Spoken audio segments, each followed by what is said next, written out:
Whoa. Whoa. Oh my God. Guys, holy crap. I'm late. I'm so late. I'm so sorry. What, 6:10? 6:11 in the morning. That's bad. I know I'm usually about 5 minutes late. Today, I did not intend to do this. There's something that happens when you get lost in thought at 5:30 in the morning. It's a little different than getting lost in thought at a different time in the day. Time flies. Holy crap. I got out of the shower at 6:01 today, folks. 6:01. That's not when I'm supposed to get out because I'm supposed to start at 6. How's everybody doing? Welcome to the ReCoop. I'm your host, Cooper Daniels. What's going on with the troop? You guys complaining, mad at me? You guys mad? Good morning, Cooper. Copper, what's up? Bedhead, I know, for real. Captain Obvious, always got it. He's got it. Better late than never. Hey, I appreciate you, Eric. I do. The Cooper troopers are in the building. I can't wait for Coop to drop in and see this bizarre exchange. Oh, okay, what happened? Maximus, what's up, man? Anyone heard from Coop lately? I hope his alarm went off. Well, what happened was I was thinking about, so yesterday I sent a tweet about getting some sponsors on the show, and I knew I was running a little bit late today, but then I just started thinking about how I should make that work. And then I got out and it was 6:01. And so I ran out here, started the live so you guys would know that I'd eventually come. And then I rushed, but I got coffee. I wasn't going to press start. I learned early on that this show cannot be my first sips of coffee. I'm excited to be here, guys. I'm starting to feel more positive in general, to be honest. I can't wait for Coop to see what is the exchange going on in here.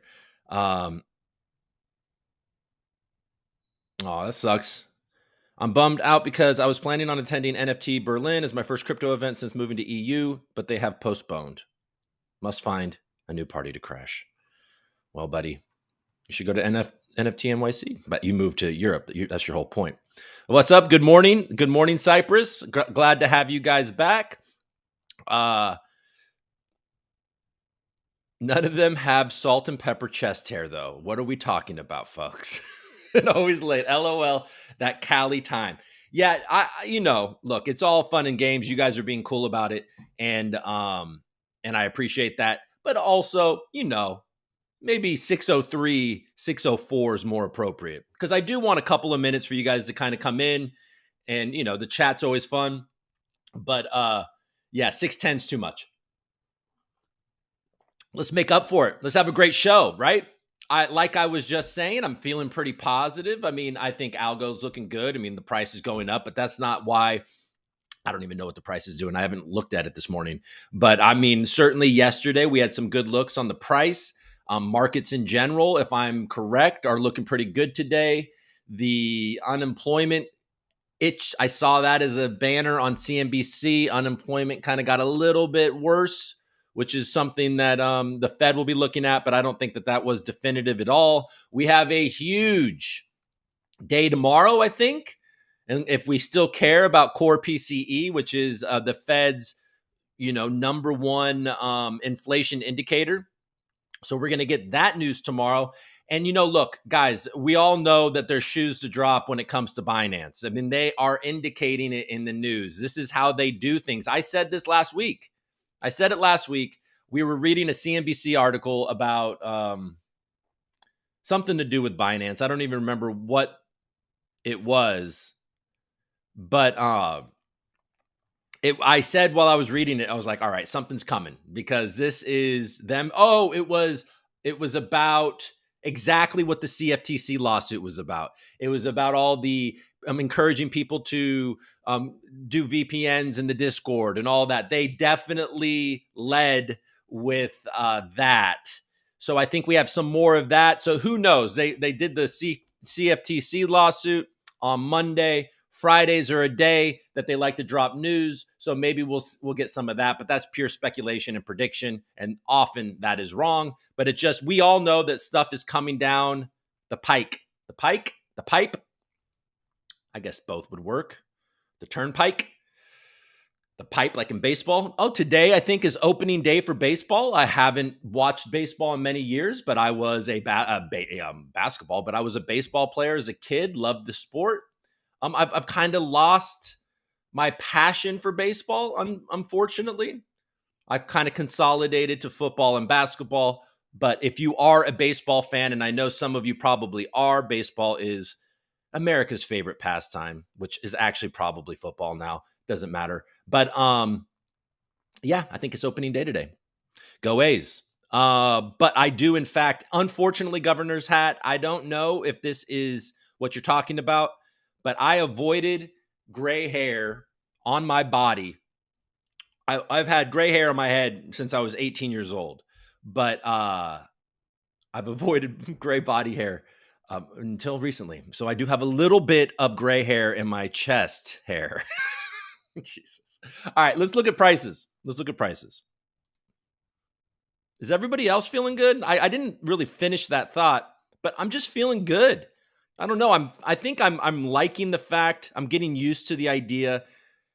Not that I was carrying anybody's water before, but I don't know. I wanted people to like me. I wanted people to come on my show. I wanted to do all these things. And now I just don't really care. I'm starting to truly feel like I'm just going to say whatever the hell I think is right.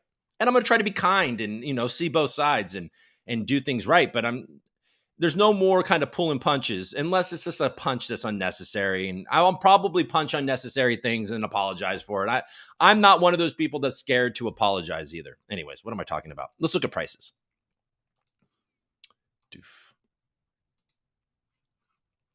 Okay. Coin market cap. Wonderful, wonderful place. Yeah, there we go. Bitcoin's at 28.6. I think it got over 29 yesterday. So there we go. 1800, resting above 1800 for ETH. BNB is kind of in the same range. XRP, I'm going to talk some about XRP, but that is up over 20% in the last 7 days.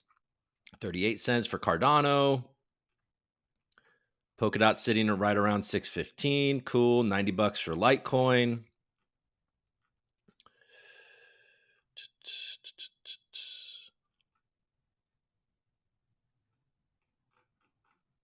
Yeah. Algo's cooling off a little bit at 22.6. I think it was 22.5 yesterday morning, if I remember correctly. And there we go. Stacks, that people are less excited about that now. But why were they excited about it in the first place is the real question. Okay, so what is it? It was ordinals, right? And it was this idea that the SEC was going to make, Bitcoin be the only thing. And honestly, that narrative has not changed. But still, in my opinion, the little I know about stacks, 95 cents is probably too much.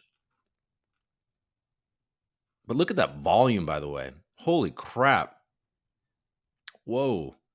There's been 1.1 billion algo traded in the last 24 hours. 251 million. And if, look around, look below it. Quant, 22 million. VeChain, 50 million. $251 million of volume in the last 24 hours. What the hell is going on? Is this South Korea? I know that we're going to look at an article in regards to XRP, but that's wild. That's either something's happening or it's wash trading in Asia. Near, it's got 93 million, which is more than it was yesterday. Still a ton of volume for Arbitrum. Decent volume for Aptos. I just don't feel like they did it right. I see guys all excited about Sui. I think if, you're choosing between Aptos and Sui, I think it's a pretty easy choice. A lot of volume for HBAR too. So the volume is up. for sure. For sure. Let's see. Cosmos. Yeah, see, like Algo is got the highest volume so far. As I scroll up, I mean, other than obviously um stable coins. But Stellar 25 is 160. Let's see where do we get defeated? Cosmos 208 million. This is an exchange token, isn't it? For like Bitfinex or something. Uniswap. Oh, there we go. We just got defeated. We got defeated by Link. 311 million volume for Link. We beat Avalanche. We beat Tron, Shiba. Litecoin's got a bunch of volume. BUSD, obviously. Solana, bunch of volume. Polygon, bunch of volume. But we're in the game. We're in the ballpark up here. And then we start to see some psychotic volume. Like, look at XRP. Now, that's wild. $3.2 billion worth of volume. I mean, those are USDC numbers.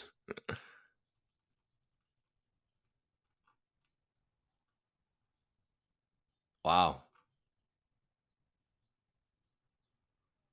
I think that's pretty pedestrian, actually. Pretty, almost even low.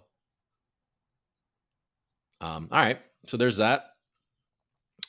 Did I? Okay, good. I'm sharing. Jesus. I thought I just did all that without sharing. Not that there was anything particularly interesting to look at, but I didn't necessarily call everything out. Let's just look at CNBC real quick.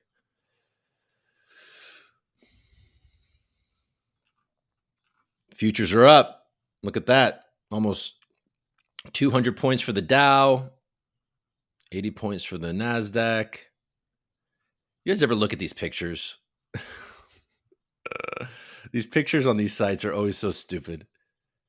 This isn't even really even. Oh, I guess they're trying to show this. This isn't even a nice picture, but I guess he's out of focus, and I guess that's in focus. It doesn't matter. Higher than expected. They expected 195,000 jobless claims. They got 198,000. Like I said,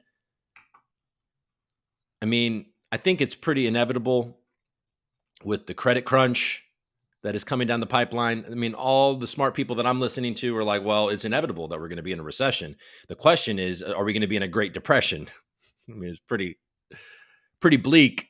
I'm not going to focus on that, but we definitely want to be careful about bear market pumps. But we all know that crypto can move different ways.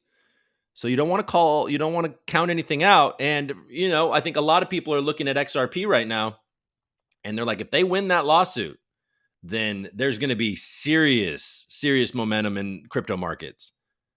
I will say, though, I have to say that some of the reasons I read about XRP, like, oh, because of what the CFTC said, like, it doesn't make any sense.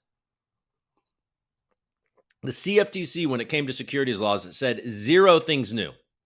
They have always made it clear that they consider Bitcoin and Ethereum and, probably, and you could just assume something like Litecoin were commodities. So I don't understand this. Oh, that could mean that XRP is a commodity. No, I don't think that means that XRP could be a commodity because of that.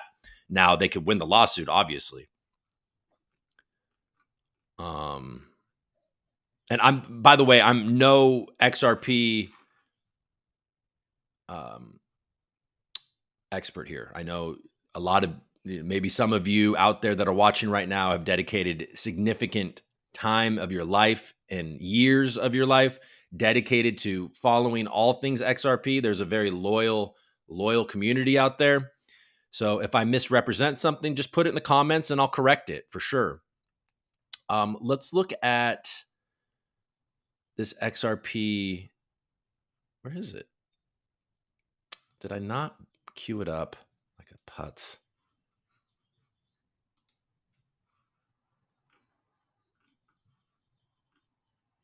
Okay, well, here we go.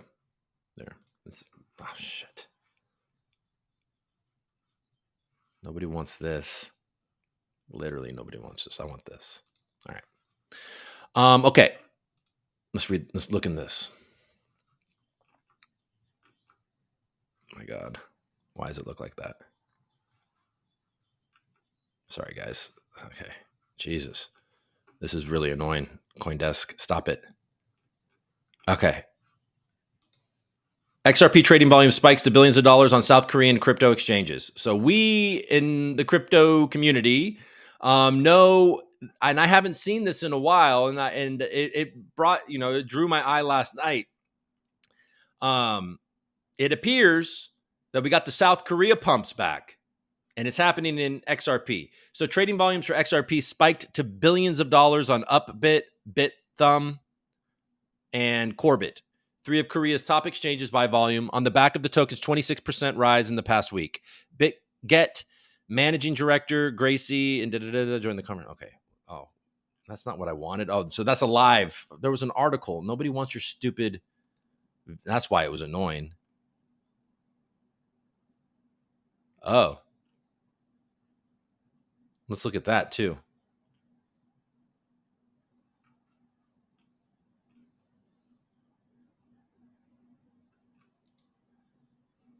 I should have queued up that article. Oh, you're being really annoying. This is being annoying. Anyways, I didn't write it down. David Schwartz, as previously made the case for XRP tokens as a commodity. XRP is a raw good that trades in commerce, and one XRP is treated as equivalent to every other XRP. Well, that doesn't make any. That's pretty much the definition of a commodity. But doesn't one share of Apple trade as the same price as every share of Apple? But I'm just asking that question. But no part of XRP's value comes from anyone else's legal obligations to XRP holders. Okay, great. Well, look, they're trying to make the case that it is it's a commodity. There's a lawsuit, there's a court case going on, and we'll see. But his argument could apply to all altcoins. And we do know that our buddy,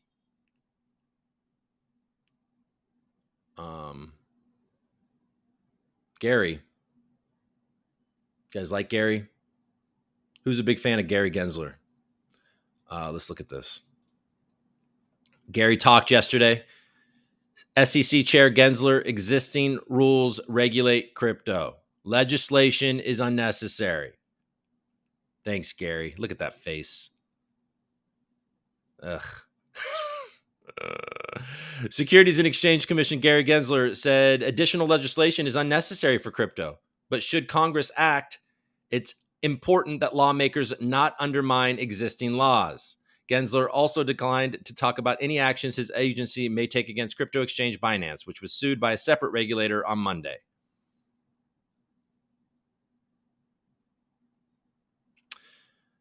After a House Appropriations Committee hearing on Wednesday, Gensler told reporters that existing securities laws cover most of the activity that's happening in the crypto markets. If Congress were to act, though, I don't think we need these authorities. Not to undermine inadvertently through definitions of what's in or out, or in essence, allowing for conflicts. So if he's so certain of what this is and what all of this means, why hasn't he done anything before this? Why has he allowed this industry to get so large and have so many, you have Coinbase, which was cleared by the SEC to go public and all of that, listing all of these things that they consider securities. And his position is that it's always been this way. We have the laws. We don't need anything, yada, yada, yada, yada. But that doesn't make any sense. So why haven't they done anything? What is taking them so long to say what is a security and what's not? I know these are all redundant questions that we've been asking for years, and it's not that particularly interesting. I think there's one agency, the SEC, overseen by two committees, the House Financial Services and Senate Banking, and the courts that define what a security is, and not individual crypto exchanges selecting that. Oh, great.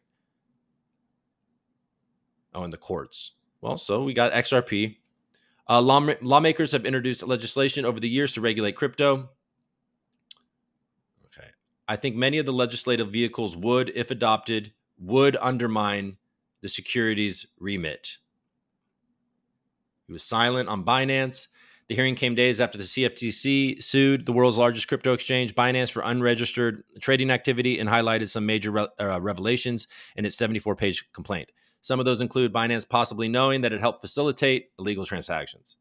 Gensler declined to answer whether the agency planned to bring its own actions against Binance, while noting that the agency has brought actions against other exchanges. It's coming. Rules already exist. If you're touching U.S. investors, selling these tokens to U.S. investors, then you come under either the securities laws or the laws under the CFTC. Okay, yes. Understood, man. We understand what you think. We wish you'd be a little clearer. FDIC seeking Signet buyer. Who's this guy? Is that Tom Emmer? Or is it this guy? Members of the House Financial Services Committee pressed FDIC Chair Martin Grunberg over the agency's handling of the crypto bubble. Emmer asked Grunberg questions about the FDIC's communication with banks about cryptocurrencies. There was some inconsistencies in the FDIC's guy. He basically said at first that during the Signature Bank sale, I guess, that the Signet portion of that business was sold, but then it wasn't sold. And then, so, basically the accusation is that the FDIC, all of these federal are heavily encouraging banks not to bank crypto companies. And, the bigger accusation is that they're force closing essentially these banks because they are involved in crypto. But this article's headline, which I'm not going to go through because I feel like it's boring, seems to say that the FDIC is seeking a buyer for the Signet business. But then I was reading that this is just basically like white label stuff. So I don't know. Whatever. It's Bloomberg. We didn't look at Bloomberg. Anything interesting on Bloomberg?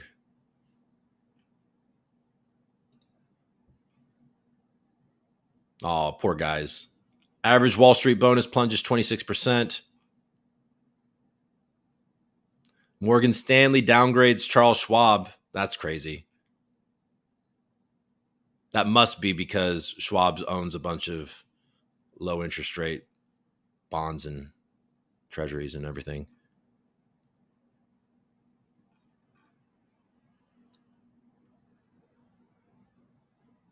Russia detains a Wall Street Journal reporter. Oof.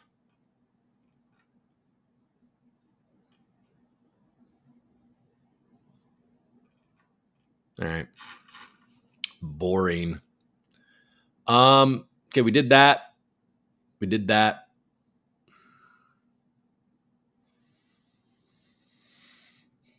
could look at this.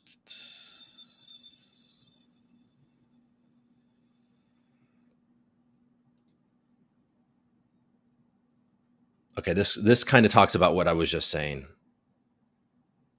And this guy says it a little bit better on Twitter. xlawyer.eth/Tez. One, the lawyers from prestigious firm Cooper and Kirk, which has argued numerous cases before the multiple circuit courts in the United States Supreme Court, have issued a white paper describing how federal banking regulators, including the FDIC, have illegally taken actions colloquially known as Operation Choke Point 2.0, thanks to Nick Carter, that have resulted in denying banking services to U.S. crypto firms. The entire white paper is here. We're not going to read that. Again, this is not some fly-by-the-night law firm that no one has heard of or cares about. This is a firm that has argued and won before the United States Supreme Court on multiple occasions. The paper is well-researched, well-sourced, and is a damning rebuke of the illegal and unconstitutional actions of multiple government agencies. The United States of America is supposed to be a land of laws and freedom, but certain parts of the federal government have unilaterally and without legal justification decided that it will attempt to strangle crypto out of existence in a clandestine and appalling manner. Why is this allowed to happen? And when will our elected officials hold these regulators accountable for breaching the public trust in the Constitution? Majority Whip, when are you and the rest of Congress going to make these regulators come in and answer for the damage that they have done to a fledgling industry, to American blockchain technological superiority, and to average Americans who believe that crypto is a viable and revolutionary technology? We deserve a government that operates in the sunlight, not one that strangles innovation through backroom deals free of oversight. Cool, man. I feel like you wrote that nicely, made your point. Anybody else? I have it up here. I guess we'll just do it. Anybody else follow Capo? Poor Capo, man. Every time crypto pumps, he gets put on blast and he starts trending on Twitter. He's bearish. He's very bearish. And I think he called, at 16,000, and then he's been insistent that Bitcoin is going to fall to 12,000.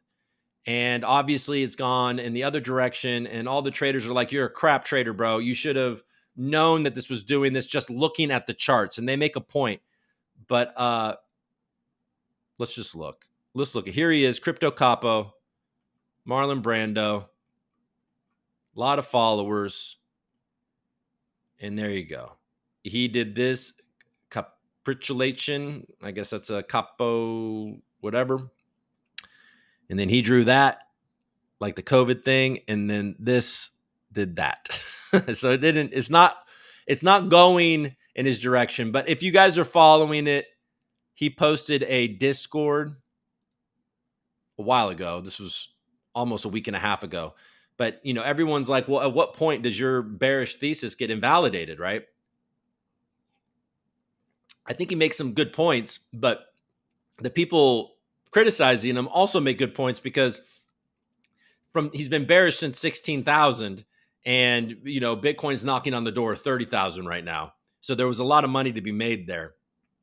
But at some point you also have to, risk tolerance, what his risk was, his risk management.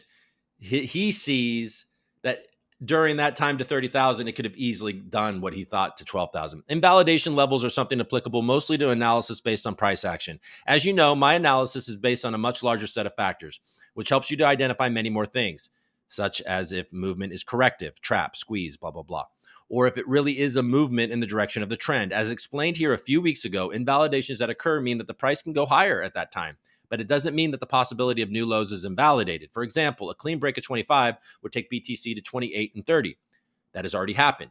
Now a consolidation above 28.30 would take it to possibly 40, which could be happening right now. Would this mean that the main scenario where we would see new lows would be invalidated? No. But if that happens, then we would look for long opportunities. At the moment, nothing tells me that 28 to 30 resistance is going to be broken, and the risk reward for the longs is very unfavorable here. If you weren't bullish a few weeks ago, being bullish now is a mistake. Capitulation remains likely, and for crypto, I'm very sure the narrative could be the collapse of Binance and BNB. I've already mentioned some strong reasons for this, but I will write more soon. Altcoins could drop between 70 to 80% on average, and BTC to 12,000. Wicks below that level would be possible, but the HTF close should be above that level. In short, invalidations help you play level for level, but it's important to look at other factors. The nature of this movement of a bear market rally in which late shorts are liquidated, but not because whales are buying, but because they are closing shorts from higher. So that causes a squeeze and traps retail. This indicates that new lows are to come sooner or later. I mean, I sort of agree with him, to be honest, after reading all that. Because these pumps do seem to be shorts having to cover. How you guys doing? Are you guys here? You guys still here? How's it going? Let's jump in here and see what you guys are doing. Too big. Better. Okay.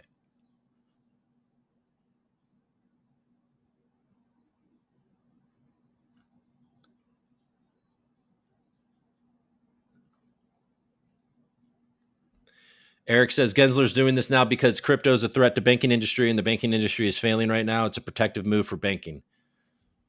Yeah, I mean, he's been on a mission for sure. Win Moon. What's up, Bog? Good morning to you, buddy. I agree that Algorand needs more developers. The first generation of crypto devs. Okay, let's talk about that, guys. You guys are talking about Ndubi is in here talking about devs. The industry got large before Gary was appointed. That's true.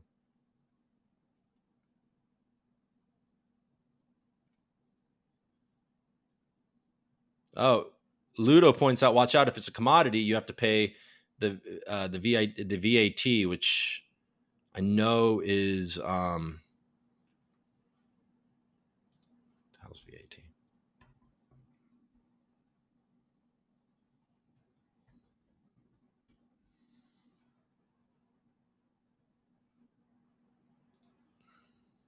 Value added tax.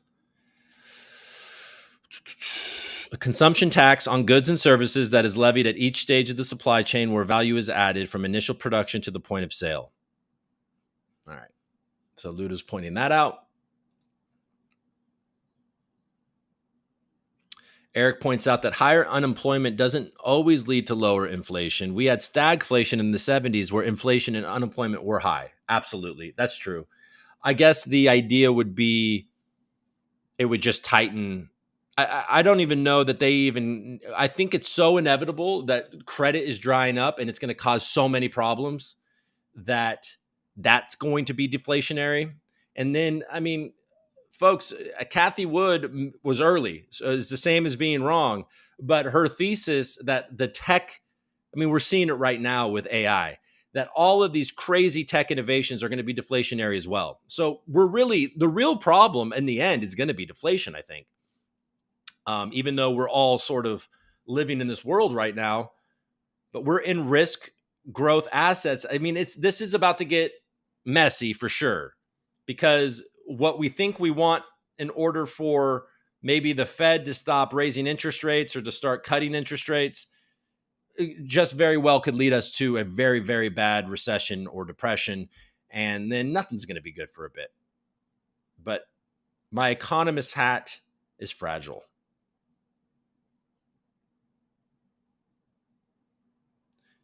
You guys are talking about this move from the yuan to, or from the dollar to the yuan.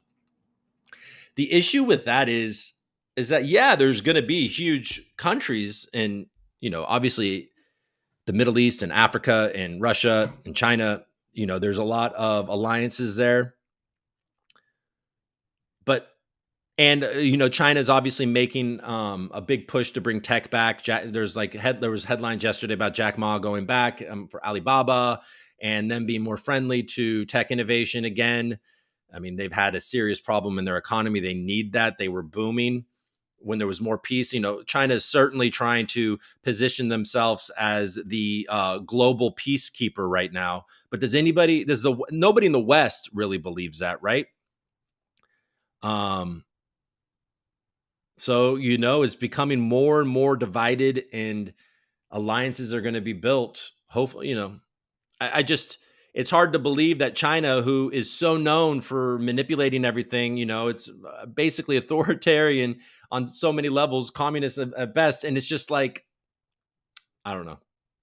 Are people really going to trust them with the global order? That'd be bleak, I think. Maybe not. Maybe not. I don't really know. I do know, but I like to allow for the fact that some of this stuff is a bit above my pay grade.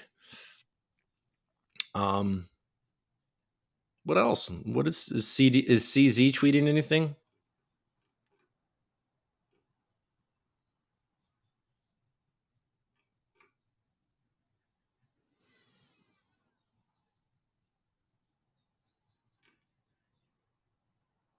Oh, I'm not even sharing this, but there's really nothing there. I'm not gonna lie. Not a whole lot here.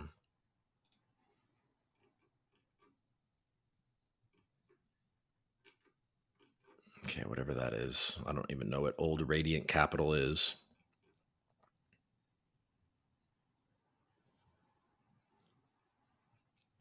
Binance Ukraine has launched a new crypto school in Ukrainian language. Huh.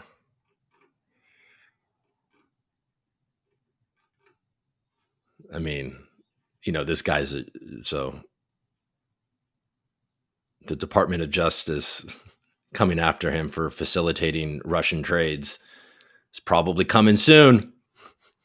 All right. Nothing good. What's trending?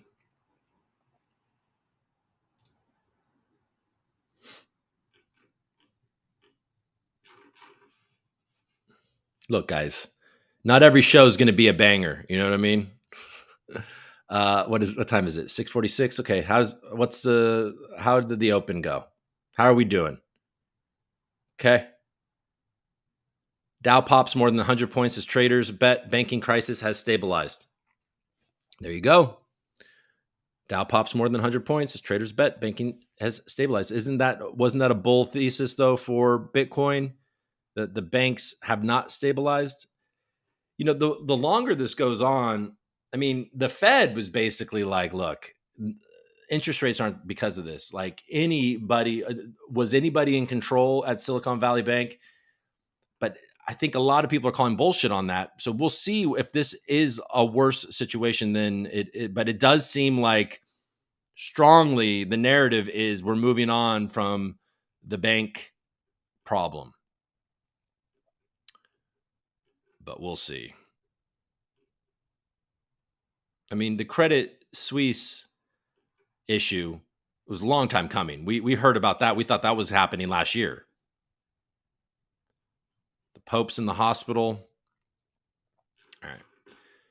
Oh, there was an issue. I thought I queued it up. I guess I didn't.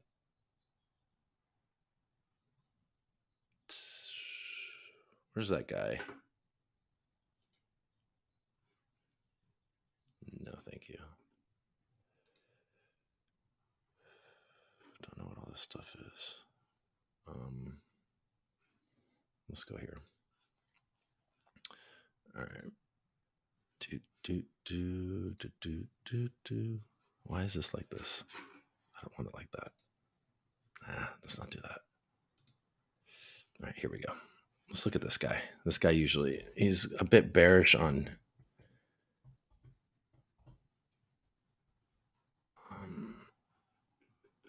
Binance. Don't know what that is. But it was all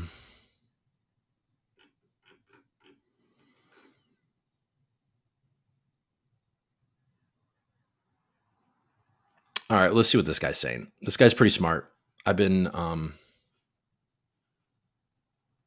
you guys were already watching it. Okay, so this guy, Adam Cochran, partner or whatever, professor somewhere, synthetics. Okay. Seems smart though.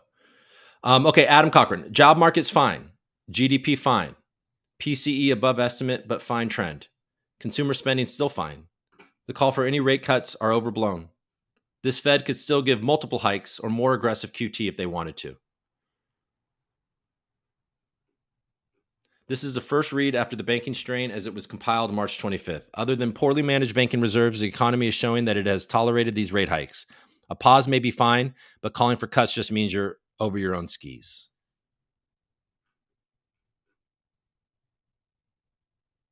Oh, yeah, there was that whole AI thing. We'll look at that too.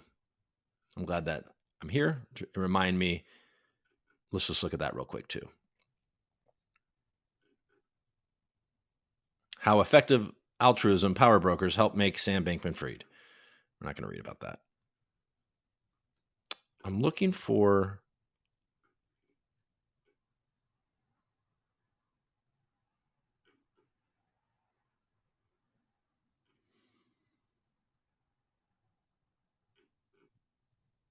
Oh, here you go. This is what I'm looking for. Out of an abundance of caution. So this is Binance US, which is going to be shut down soon. Due to recent banking developments. So if you are staking algo or doing whatever you're doing on Binance US, it'll probably be an orderly wind down, but I don't understand what you're doing. Like, get off of Binance US if you're on Binance US. And if you are I mean, like I said, I think that it will probably be wound down in a way where you get stuff back. But by all accounts, Binance seems to have the reserves, but who knows? And yeah, and then also if you're using a VPN on Binance, stop. Like it's time. It's time to figure, maybe you're going to have to deal with, I don't know, you could be stuck in a position or something. I don't know. Okay. Due to recent banking developments, ACH deposits and withdrawals for a small subset of users were disrupted last week and out of an abundance of caution remain paused. We expect to restore functionality soon. Blah, blah, blah.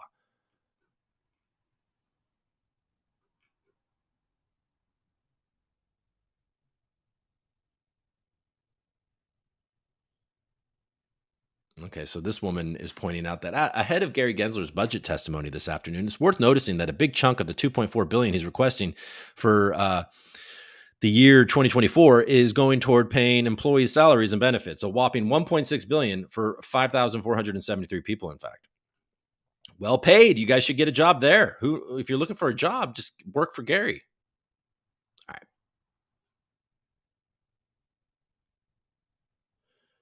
Extraordinary measures are likely in the U.S. by mid-August.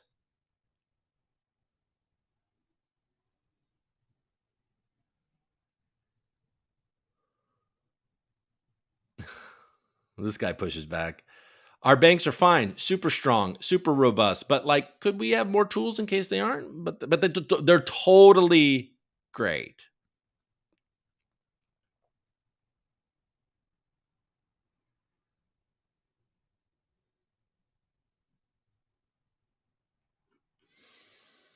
All right. Well, so this guy is, I'm not buying the argument that the banks are fine, which seems fair. All right. You guys saw this, right? A letter with over 1,100 signatories. Elon Musk, Woj, and Tristan Harris have signed an open letter that was posted online Tuesday evening that calls all AI labs to immediately pause for at least 6 months in the training of AI systems more powerful than GPT-4. I mean, creepy. Too old for this shit. The letter argues that there is a level of planning and management that is not happening, and that instead, in recent months, unnamed AI labs have been locked in an out of control race to develop and deploy ever more powerful digital minds that no one, not even their creators, can understand, predict, or reliably control. We are entering a movie. I got to watch AI again. That Spielberg movie. I saw it as, I don't even know. Was I a kid? How long ago did that come out? I was a much younger man or guy. I don't think I was a man at that point. But anyways, I remember enjoying it, but probably has new meaning now. The letter's signatories, some of whom are AI experts, say the pause they are asking for should be public and verifiable and include all key actors. Cannot be enacted quickly. Government should step in and institute a moratorium. Yes.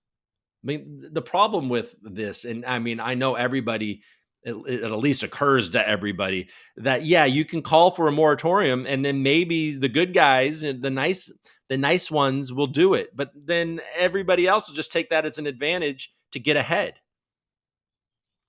Something like this could potentially even, you never know. I mean, obviously there's a bunch of smart people behind this, so I don't know, but it could actually be a catalyst for worse stuff, because if the bad people, the bad guys, whoever you want to call the bad guys, keep going, then they'll get such a better advantage. I mean, they're not going to. This isn't going to work. Certainly, the letter is interesting both because of the people who have signed, which includes some engineers from Meta and Google, Stability AI founder and CEO Ahmad Mostak, and people not in tech, including self-described electrician and esthetician. No one from OpenAI, the outfit behind the large language model GPT-4, has signed the letter, for example, nor has anyone from Anthropic, whose team spun out of OpenAI to build a safer AI chatbot. Wednesday, OpenAI CEO Sam Altman spoke with the Wall Street Journal saying OpenAI has not started training GPT-5. Altman also noted that the company has long given priority to safety and development and spent more than 6 months doing safety tests on GPT-4 before the launch. In some sense, this is preaching to the choir, he told the Journal. We have, I think, been talking about these issues the loudest with the most intensity for the longest. Indeed, Altman sat down with this editor in January, where he argued that starting these product releases now makes sense, where the stakes are still relatively low, rather than just put out what the whole industry will have in a few years with no time for society to update. Altman more recently sat down with the computer scientist and popular podcaster Lex Fridman and spoke about his relationship with Musk, who was a co-founder of OpenAI but stepped away from the organization in 2018, citing conflicts of interest. A newer report from the outlet Semaphore says Musk left after his offer to run OpenAI was rebuffed by its other co-founders, including Altman, who assumed the role of CEO in 2019. Musk is perhaps the least surprising signatory of this open letter, given that he has been talking about AI safety for many years and has taken aim at OpenAI specifically, suggesting that the company is all talk and no action. Friedman asked Altman about Musk's recent and routine tweets bashing the organization, said Altman, Elon is obviously attacking us, some on Twitter right now on a few different vectors, and I have empathy because I believe he is understandably so really stressed out about AGI safety. I'm sure there are some other motivations going on too, but that's definitely one of them. That said, added Altman, he finds some of Musk's behavior hurtful. I definitely grew up with Elon as a hero of mine, despite him being a jerk on Twitter or whatever. I'm happy he exists in the world, but I wish he would do more to look at the hard work we're doing to get this stuff right. What do you guys think about AI? Are you guys excited about it? What's going on? Oh, you know what? There's also something else. Sorry, guys. I'm kind of all over the place today. I don't want to share this. I'm not sharing. No, you're not sharing. Good. Who sent this to me? Zen sent this to me.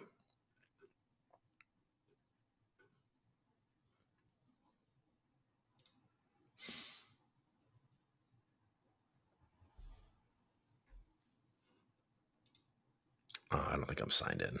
Okay, I'm not doing that. Wrong. Let's go here. Oh, it started raining outside. We're getting a lot of rain here in Southern California. Okay, folks, finance to support XGov sign up. Okay, you guys want to look at this? A little Algorand news. Obviously, yesterday, I haven't even mentioned it today, which is a bit of a crime. AlgoKit launched, and that's been all the hype on Twitter. A lot of people are crediting our pump to AlgoKit. I think AI, speaking of AI, also acknowledged that somebody asked why Algorand was going up and where they expect it to go. It says that we're still in a downward channel, the AI, but I guess it was 23.5. If it broke 23.5, that could be a really good thing. And AI cited AlgoKit as maybe one of the reasons. But AlgoKit is awesome, and it sounds great. One-click nodes and making it easier for people to build on Algorand, helping onboard Web 2 devs into Web 3 using something that's very familiar and awesome. It looks like John Woods has done a fantastic job. I'm not a developer. I will be running a node when it becomes easier for me to do. But something that is even more interesting to me is the XGov. And Folks Finance is coming on board to support XGov sign up and liquid governance redesign. Oh, and every quarter, by the way, guys, every quarter, Folks Finance gives me a link and for people to use to sign up for governance. I'm going to share that link over the next couple of weeks. If you feel like helping support the show in that way, it does help support the show. At the end of each quarter, Folks Finance sends me a little bit of G-Algo based on how many people use my link. So there's definitely a financial reward for me if you use the link. It's not massive. I guess if everybody did it, maybe it would be bigger. I have no idea. I don't follow it at all. But it's always a nice little treat when they reach out to me on Telegram and say, hey, we're going to send you a little algo for that link. And I go, oh, cool. I forgot about that. That's awesome. I use Folks Finance personally. So there you go. I like Folks Finance. I think that it's one of the better protocols on Algorand. They were robust in the audits that they got. They went through several audits and they continue to innovate and try and find ways to make money, frankly, which is a good thing. We need to see these types of protocols be in the green. And, if you listen to the Arul well, if you watched yesterday, you did listen to the a rule space, and you know, I'm sure a VC talking to folks finance would be compelled. Okay, what is XGov? We know what that is. We all know about this. Quarter 3, 2022. Okay. We voted on it. Expert governors. What to expect from XGov on Folks Finance. I think this is where we might be interested. The process is remarkably simple. Folks Finance users will be familiar with the liquid governance system of committing their algo, for which they are entitled governance rewards from the Algorand Foundation, and minting G-Algo to maintain the liquidity redeemable 1-to-1 at the end of each governance period, which is coming up very soon. Very, very soon. Nothing about this process will change. However, if one chooses to take part in the XGov program, they will be electing to lock their governance rewards for that governance period for four quarters. Okay. In G7, if you would receive algo rewards from traditional governance as an XGov, your algo reward for G7 is locked for 4 quarters. In G8, you could remain in XGov and commit your G8 rewards for a further 4 quarters, or you can decline the option. Your algo from G7 would still unlock 4 quarters after the initial lockup. Any XGov commitment you make for G8 would be unlocked 1 quarter after your G7 XGov rewards were unlocked, and so on for any subsequent periods in which you commit to XGov. Okay, so what they're basically saying, and if maybe correct me if I'm wrong. I mean, I think it's clear, but if it's not clear, and if I'm getting this wrong, then you guys can correct me in the comments. But what's saying is, okay, so if you elect to be an XGov over the next couple of weeks, and you do it through Folks Finance, or maybe it's, I don't know, however you're going to do it, what would happen is, this is G7 right now. We're getting into G7, right? Anyways, but so you would, the rewards that you got at the end of G7 would automatically be part of your your 4 quarter lockup. And then after G7 rewards, all the rewards that you get, you would not have to lock up. You could actually just pull out and not disqualify yourself as a XGov.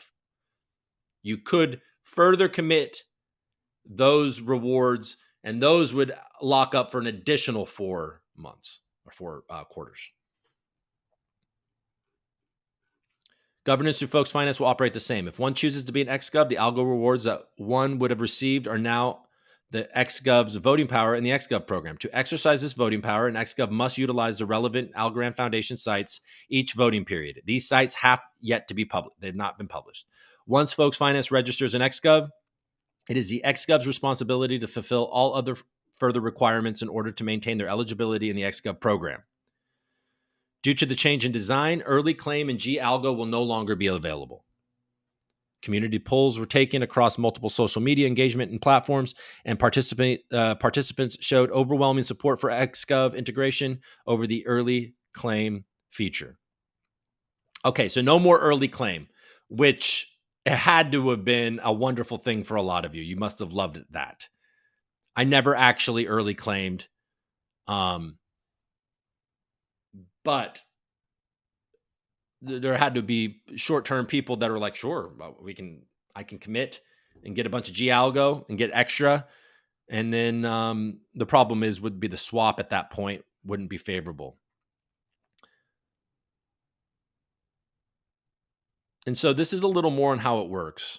Beyond the key differences of locking up rewards for 1 year and use of the XGov site for voting on XGov proposals, the potential ex-governor must also be aware that failure to use 100% of their voting power each period will be grounds to become ineligible. For example, if you had 100 algo committed to XGov and 1 algo equals 1 vote, then you have 100 votes. If 3 XGov proposals must be voted on, then you must distribute each of your 100 votes across all 3 proposals. 50 on, okay, so that's how that's going to work. 50 on proposal A, 20 on proposal B, 30 on proposal C. Should you have any votes left over, there will be a mechanism or mock proposal to use this excess voting power at the end of the 1 year lockup, assuming you have fulfilled your duties. your algo will be unlocked and awarded. It should be noted that this is exciting, but it's not mandatory. There's no minimums, there's no maximums. You can just continue to use Folks Finance as it is now.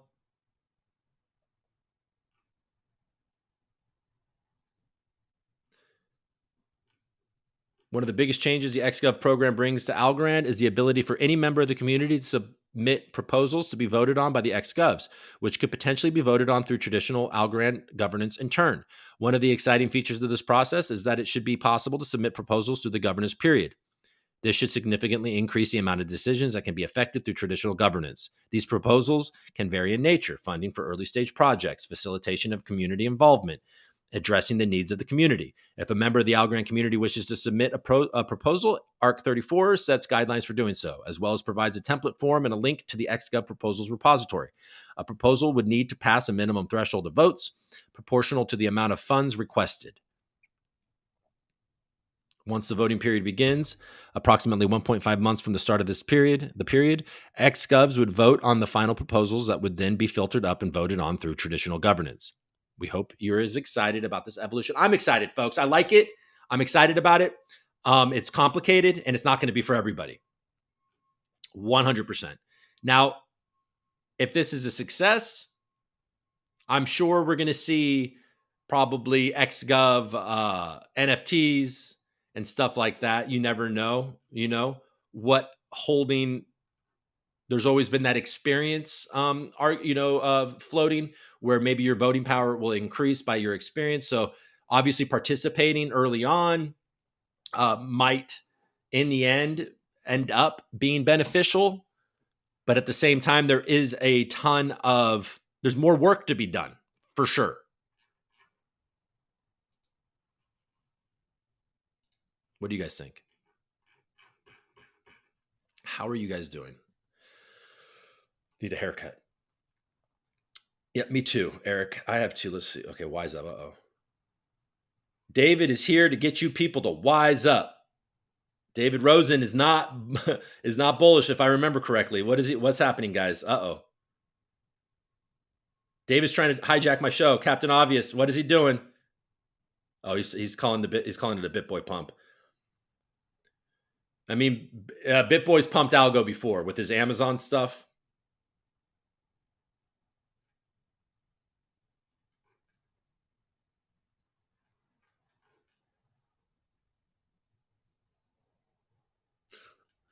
Let's see what you guys are saying. I want to hear. I'm going to get into this.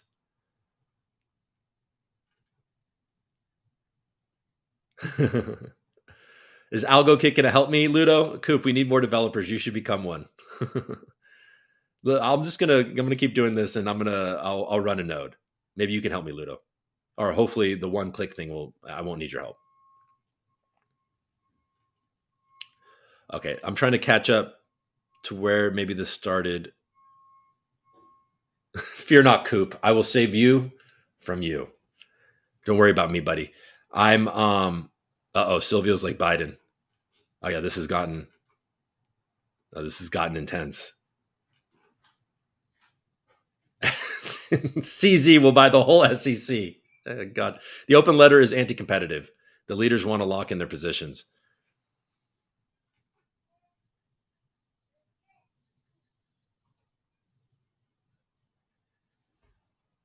Do you guys really think that they paid BitBoy to do that?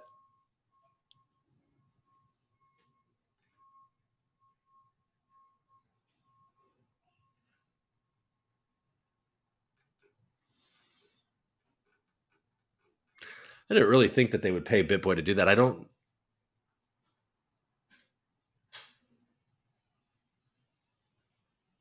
Oh man, I don't. I mean, look, believe BitBoy, but he seems to have he is based on what he's been saying is that he's not doing that anymore.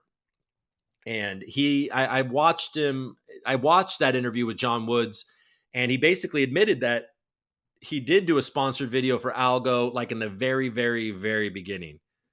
But you guys are having a skeptical look on that they may have paid for it. I mean, they certainly sent their guy AJ over to the Algorand community to kind of get in there, and because AJ is one of BitBoy's guys and he travels with BitBoy a lot. They like tried to break into the Algorand office in Boston together. They're funny. You know, I've criticized BitBoy in the past a lot, and I just don't care about it anymore. Hopefully, he's on the up and up. Are they paying him for all that? I hope not. I hope not. Hey Coop, what say you? Let's entertain this. I have like 5 more minutes. Do you think this pay for pump on BitBoy worked, or do you think, like myself, that until Stacy the Plague Warden is terminated, then Algo is dead? Okay. I don't have quite as bleak of a opinion on that, David. I don't know that they paid to pump on BitBoy. Now, I did notice that the price started to creep up after all the BitBoy stuff, his tweets about Algo. It certainly wouldn't be out of the ordinary for this type of stuff to happen in crypto. There's a lot of eyes on BitBoy right now. He's being sued. He's part of that lawsuit for FTX for, not for pumping things, pumping it without being sane that they were pumping it, stuff. So it would be so wildly irresponsible of BitBoy to be pumping Algo because they paid him and not disclose that this was a paid opportunity for him to do it. So I hope it's not that. Now, or do you think, like myself, that until Stacy the Plague Warden is terminated, then Algo is dead? I'm not as bleak as you on that. Now, if you've been watching my show the past couple of weeks, I have called for something similar, but I believe for different reasons. Aculard says, Foundation dumped 10.6 million algos after paying BitBoy to pump. I mean, I don't know where the evidence of that is, but I mean, look, guys. And then the next comment, CZ will buy the whole SEC. Anti-competitive, I read that. Foundation is a pump and dump. We should be more focused that if you lose the main reserve status, there will be big war or huge recession. Yeah, in these times, it is much better to have crypto inform your keys, your crypto. Well, Ludo gives you the advice of all advices, folks. And if you're not heeding this advice, I don't know what to tell you. I'm going to be a more conservative person with where I hold my my algo. I was always conservative to where I never had any real positions on my algo because I was concerned about security in a web wallet like that. Thankfully, appropriately, it turns out. And where are the updates on my algo? By the way, if we want to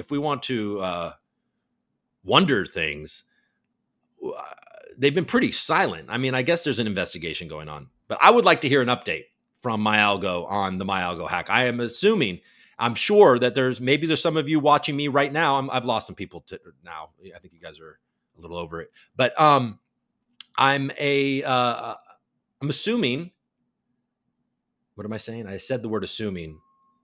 There may be people out there watching my show right now, and I know that there's people out there that have lost a lot of algo. I'm sure that they would love an update.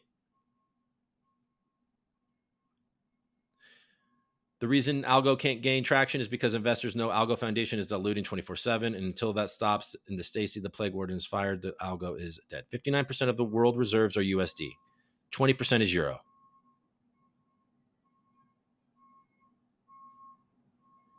Yeah. The hat speaks some sense here. There's obviously a movement, right, by a certain coalition of governments to certainly strike at the heart of the petrodollar. And it seems to be working on a level. It's not good for the US dollar, but I think like Governor's Hat is pointing out, the quick unraveling of the US dollar as the world reserve currency is going to be slower than I think some people are rooting on. And especially if you're based here in the United States and you don't plan on leaving, it's an odd thing to root for.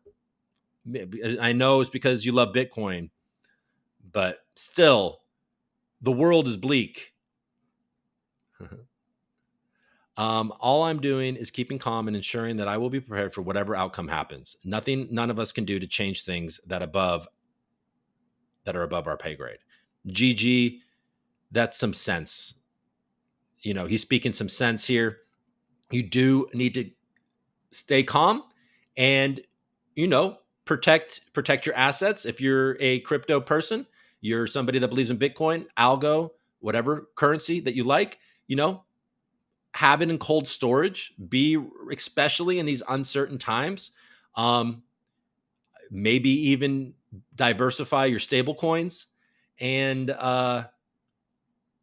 and just watch it unfold and make the decisions that you need. I live on a coast. If I'm going to stay calm until if there's some signs in the world that are blaring, blinking red, that maybe I shouldn't live on a coast anymore to protect my family, I'll make those decisions. But I'm not going to panic and make all these different decisions.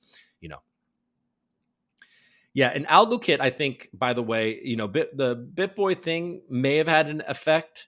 I think that effect is waning, to be perfectly honest. I would be more inclined to think that there was a lot. If they paid anybody, or if they didn't pay, but they created a better relationship with CoinDesk.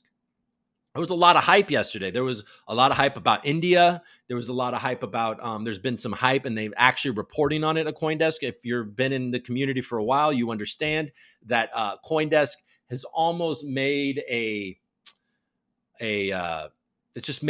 attempt always to kind of dilute Algorand's presence and to underestimate it, and even on positive news, kind of cut it in the story a little bit.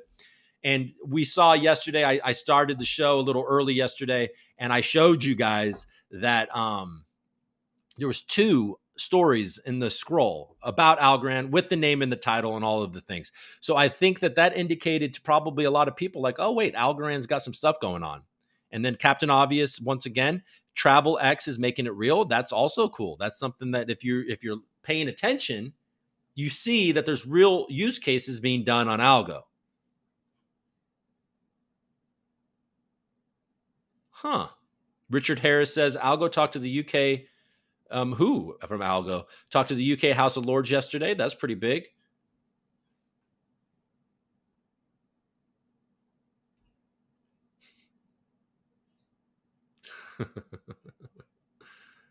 It would be nice if Algorand had a tokenization team.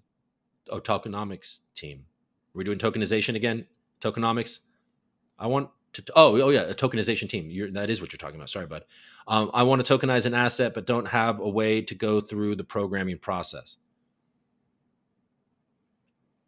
Yeah, or a platform where you can tokenize assets. Somebody else could build it. It doesn't even have to be Algorand.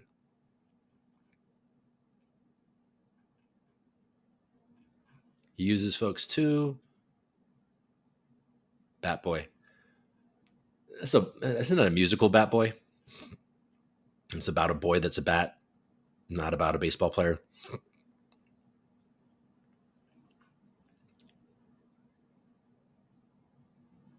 Yeah. You're not elected to XGov. Anybody who opts in can be an XGov. That's correct.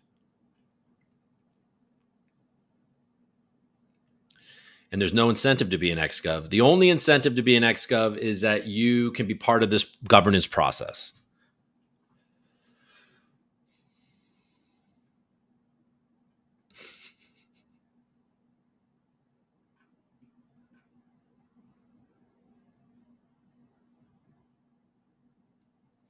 David is definitely passionate about his position.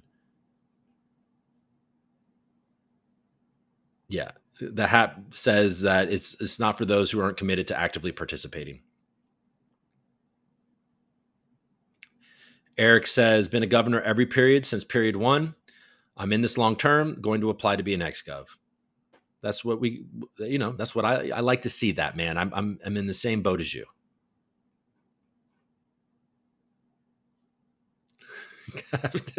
Captain Obvious is trying to get David Rosen to start a show. What's up, Dr. Bob? Dr. Bob from the Algonauts. I believe, and I don't want to be a jerk about this. Maybe I won't, but I do believe that maybe David has a relationship with Dr. Bob's sister. I don't know. Go back to the piano. Oh, that's cool.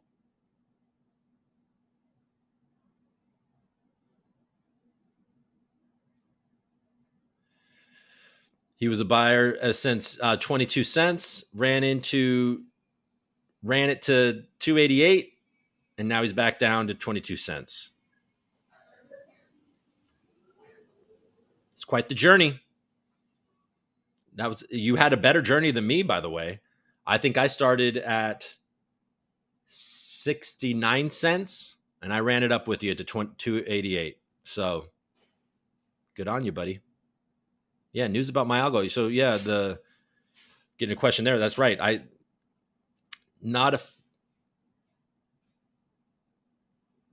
Yeah. In BitBoy's defense, he has been talking about Algorand for a long time. The Amazon thing, he said it like when he had less subscribers than I did. When I do, he did a sponsored video for Algorand at the very beginning. Maximus says algo will never be dead. It's only the beginning. It does feel like the beginning, doesn't? Oh, Jaws gave an update yesterday morning on the community call. I wasn't able to listen to the community call. Ooh. Oh. John said yesterday that someone used the API keys to the, I guess that's what, Cloudflare, but yeah, CDN, and that they already have suspicious person who may have done it. Who are you, suspicious person? Who the hell is this suspicious person? Arrest that man or woman. I'm not a tech, but basically he mentioned that there was malicious code inserted at the web server so that when you went to MyAlgo website, it would redirect you to a fake MyAlgo and then take the keys. TLDR, MyAlgo didn't secure their Cloudflare account. I got yelled at when I asked the question if that were the case by Tay from MetaMask. She yells at everybody though, so I didn't take it personally. But she did irritate me. Yeah. Robbie points out, and I think I'm on the same boat as you. At this point, I think the only meaningful update would be something from law enforcement. I mean, 100%. That would be the best news. They have a suspicious person. Like, come on. That could get everybody's money back. Hopefully.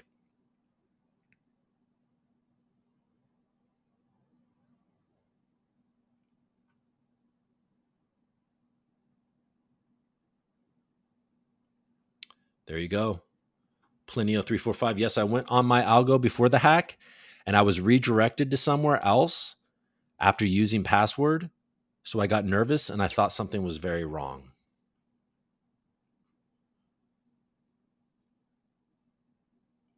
An XGov, Ian, is I gotta go soon, but an XGov is somebody that will be committing their algo for 4 quarters. You're going to be able to upvote proposals. You could do a proposal yourself. You could upvote proposals for the community to vote on.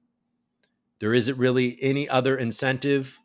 There's a downside that you have to lock for 4 quarters rather than 1 quarter, but you have that extra responsibility. So you're going to have to really participate in governance. So I think that they're doing that to create, to only allow it's open to anybody, but it's trying to create a situation where you have to be really committed to Algorand in the long term in order to make decisions for it, to help make decisions for it. Tay is cray. When is Tay coming on the show? I have no feel. We could do it in person. I think she's in LA. She's not. She wouldn't be. I mean, maybe if we had to look at each other face to face, we'd probably have a nicer conversation. It would be amazing if it was Tay that did it. That would be amazing. That would be a twist. I want a debate between Tay and Arul.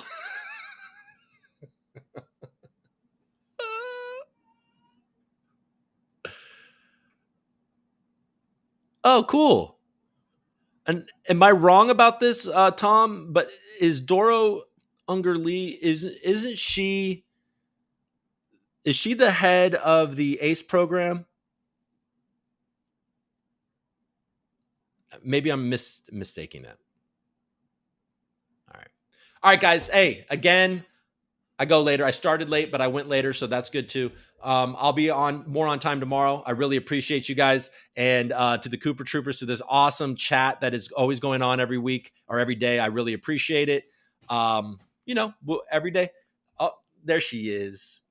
There she is. All right, guys.